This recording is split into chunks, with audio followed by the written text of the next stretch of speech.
dan juga ekonomi bagi masyarakat Madura. Masih ada waktu, cukup Ibu? Ada yang ditambahkan? Cukup? Baik. Berikutnya? Ya, dan kami persilakan kepada calon gubernur nomor urut 2 untuk menjawab pertanyaan. Waktu Ibu 1 menit 30 detik dihitung pada saat Anda berbicara. Silakan Ibu. Ya, baik, terima kasih. Tentu yang ingin saya sampaikan adalah kami sudah melakukan pembangunan Pelabuhan Jangkar untuk memuliakan masyarakat Madura Kepulauan. Pelabuhan Jangkar ini memang di situ Bondo, tapi melayari wilayah-wilayah kepulauan yang ada di Madura. Kami juga kemudian membangun pelabuhan di Tungke. Kami juga membangun pelabuhan di Gili Iang.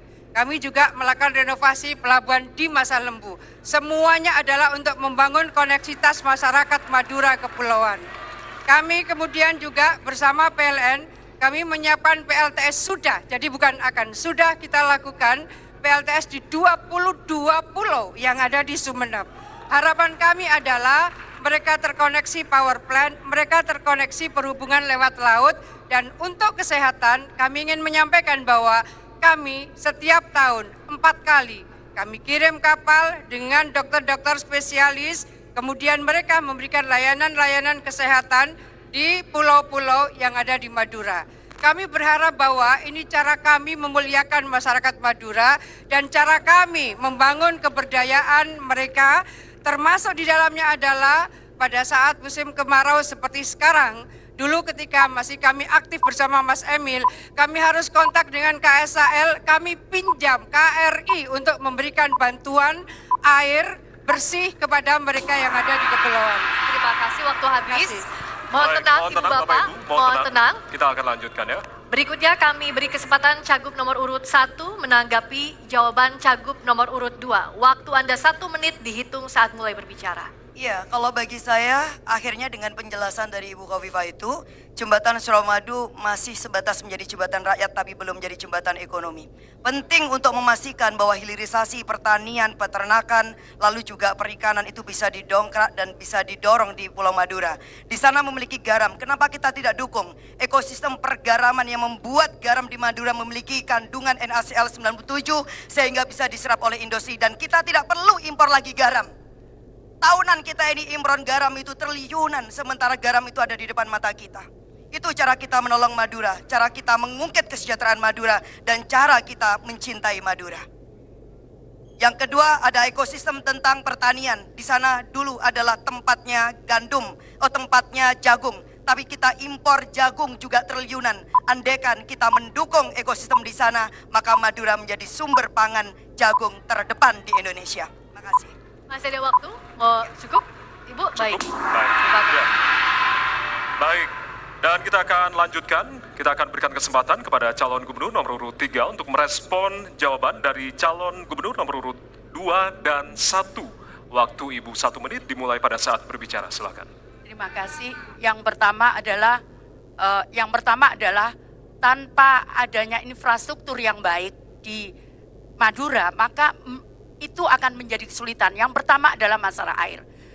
Di mana beberapa titik yang saya kunjungi, semua kekurangan air. Jangankan untuk pertanian, untuk kehidupan sehari-hari saja tidak ada. Yang kedua, ada lagi di sana, tadi disampaikan Bu Lulu udah betul, bahwa ada garam di sana. Kenapa enggak kita rubah jadi garam industri? Yang kemudian yang ketiga, ada masalah tembakau. Di sana juga ada. Kenapa kita tidak bisa tingkatkan mereka untuk hidup mereka lebih sejahtera? Kemudian yang ketiga, banyak sekali mereka pekerja-pekerja migran yang berasal dari Madura yang selama ini mereka kebetulan saya yang nangani pekerja migran ilegal tersebut. Seperti itu. Baik. Masih ada waktu? Masih ada Ibu? waktu, Ibu? Cukup? Cukup? Baik. Terima kasih. Terima kasih. Silakan berikan tepuk tangan Ibu Bapak untuk Silakan, stage Bapak ini. Ibu. Ya. Baik, terima kasih. Berikutnya kami persilakan untuk calon gubernur nomor urut 2 yang memilih ikon pertanyaan yang ada di LED dan Cagup akan memberikan pertanyaan kepada Cagup nomor urut 3. Pilihannya adalah silakan ke depan Ibu, di depan Masih ada podium. Gunung Bromo, Gapura Majapahit, Tugu Pahlawan, Reok, Ludruk, dan Merak Jawa. Silakan Bu Afifah. Reok Ponorogo. Baik, kita akan buka untuk subtema kesehatan. Baik, silakan bertanya kepada calon wakil gubernur nomor urut 3. Waktu bertanya 30 detik dihitung pada saat Ibu mulai berbicara. Silakan. Kepada paslon nomor urut 3, kami mohon bisa memberikan pendapat bagaimana sebetulnya 93% kabupaten kota di Jawa Timur ini sudah universal health coverage. Tetapi bahwa tetap terjadi penumpukan dalam penggunaan alkes dan rumah sakit tertentu karena reimburse dari BPJS itu tidak semuanya sama dengan biaya operasional cost-nya. Mohon pendapatnya. Terima kasih. Baik, sebentar Ibu, mohon. Sebentar Bu Risma, ya. Dan kami persilakan kepada calon gubernur Mohon nomor tenang urut dulu Ibu Bapak, 3. mohon tenang. Mohon tenang Ibu Bapak, baik. Terima kasih. Baik, kami persilakan kepada calon gubernur nomor urut 3 untuk menjawab pertanyaan. Waktu Anda 1,5 menit dimulai pada saat Anda berbicara. Silakan Bu Risma. Jadi bagi saya kesehatan gratis untuk masyarakat Jawa Timur itu memungkinkan. Sudah saya hitung bahwa kebutuhan kekurangan yang UHC itu kurang lebih 790 miliar. Itu ada anggarannya di Provinsi Jawa Timur. Yang kedua adalah bagaimana pemerataan ini. Karena selama ini rumah sakit harus ke Surabaya semua. Bagaimana dengan masyarakat di kepulauan-kepulauan di Gresik, kemudian di Sumeneb. Terlalu jauh mereka kalau berobat di Surabaya, terutama untuk yang penyakit-penyakit berat seperti jantung, kemudian otak, kemudian ginjal, dan kemudian juga stroke. Nah, karena itu kita akan menciptakan di 5 Bakorwil itu adalah rumah sakit setara dengan rumah sakit Dr. Stomo. Dengan memfasilitasi dokter beredar ke seluruh wilayah 5 Bakorwil itu serta memberikan beasiswa untuk para dokter dan peralatan untuk di 5 Bakorwil itu. Masih ada waktu Ibu? Baik, cukup. sudah cukup Ibu. Baik. Berikutnya, mohon tenang Ibu Bapak, mohon tenang terlebih dahulu. Kita akan lanjutkan ya Bapak Ibu ya. Baik, terima kasih. Jadi kita akan menyiapkan Baik, mohon maaf Ibu. Tadi kita sudah berikan kesempatan. Untuk Baik, bertanya, ya. tapi Ibu sudah mengatakan cukup. Terima kasih. Berikutnya, kami persilakan kepada calon gubernur nomor urut 2 menanggapi jawaban dari calon gubernur nomor urut 3. Waktu 1 menit dihitung pada saat berbicara. Silakan. Baik, terima kasih. Jadi universal health coverage ini sesungguhnya reimburse-nya oleh BPJS Kesehatan itu banyak yang di bawah operational cost. Ada penggunaan alkes tertentu, hanya di reimburse 60%. Maka RSUD tidak mau melayani itu dan kemudian dirujuk oleh berbagai rumah sakit milik Pemprov, karena Pemprov Jawa Timur punya 14 rumah sakit. Nah, kemudian kami ingin sampaikan, izin Bu Risma pasti paham, bahwa setiap layanan kesehatan, kalau memang itu dengan sekian spesialis, pasti ada proses perizinannya. Jadi tidak bisa bim salah bim memberikan layanan kesehatan, karena ini oversupply spesialis mana.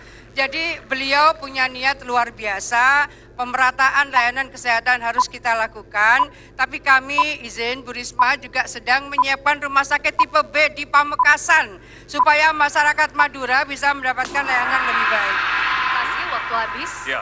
Dan selanjutnya kami persilakan kepada calon gubernur nomor urut 1 untuk bisa merespon jawaban dari calon gubernur nomor urut 3 dan nomor urut 2. Waktu Anda 1 menit dihitung pada saat Anda berbicara, Ibu. Iya, terima kasih ya. Saya kok berharap kita lebih punya inisiatif yang juga lebih progresif lagi.